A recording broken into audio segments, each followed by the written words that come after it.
La question des années 2020-2040, c'est comment va-t-on vivre et surtout survivre avec les robots.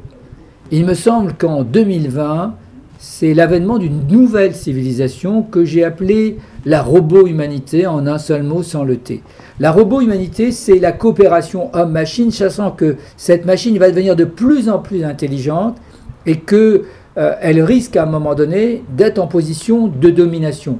Pas forcément domination au sens d'être dominante, mais domination au sens qu'on accepte ses choix. Exemple, le choix du GPS, plus personne maintenant ne conteste. Parfois on discute avec la dame, alors par défaut c'est une dame, mais on pourrait mettre un monsieur, et puis on lui dit, tiens, mais j'aurais pas pris ça, mais on se garde bien d'intervenir parce qu'elle a toujours raison dans la mesure où elle prend non seulement la triangulation, mais en plus elle y ajoute les conséquences des accidents, les conséquences des embouteillages, et même vos préférences si vous avez décidé de les entrer.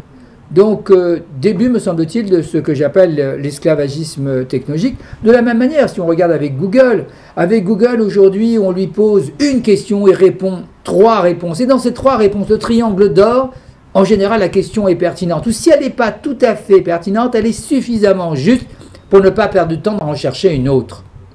Et donc, quelque part, comme le GPS me conduit et décide pour moi, Google sculpte ma connaissance, mon expérience. J'aurais pu un jour aller à la Bibliothèque nationale et d'un livre à un autre faire des découvertes. Non, là Google me dit à ta question, voilà ta réponse.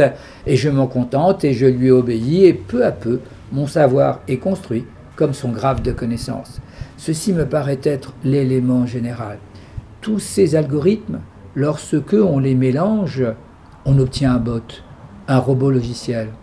C'est-à-dire des systèmes dont Amelia, par exemple, qui est un des bots les plus opérationnels pour converser dans des services interactifs, ces bots vont continuer à nous conduire. On va entrer dans un monde téléorienté. Les bots, algorithmes concentrés par rapport à une fonctionnalité, vont en 2020 muter vers des coques. Des coques avec des capteurs et des actionneurs qui ont fait d'énormes progrès. Au fond, un robot n'est que des robots logiciels qui sont capables de modifier le réel. De modifier le réel et de construire un réel grâce à ces capteurs et ces actionneurs.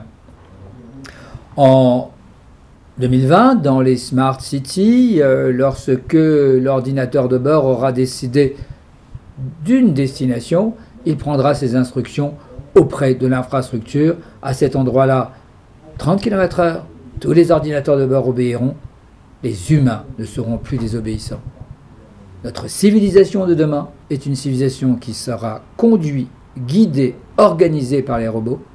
Et si on veut les maîtriser, il faut aujourd'hui mettre en place un droit des robots permettant de leur reconnaître des droits personnels, mais aussi des devoirs. En tout état de cause, un principe international devrait être mis en place. Conception des robots par design, c'est-à-dire des robots qui sont et qui respectent les humains.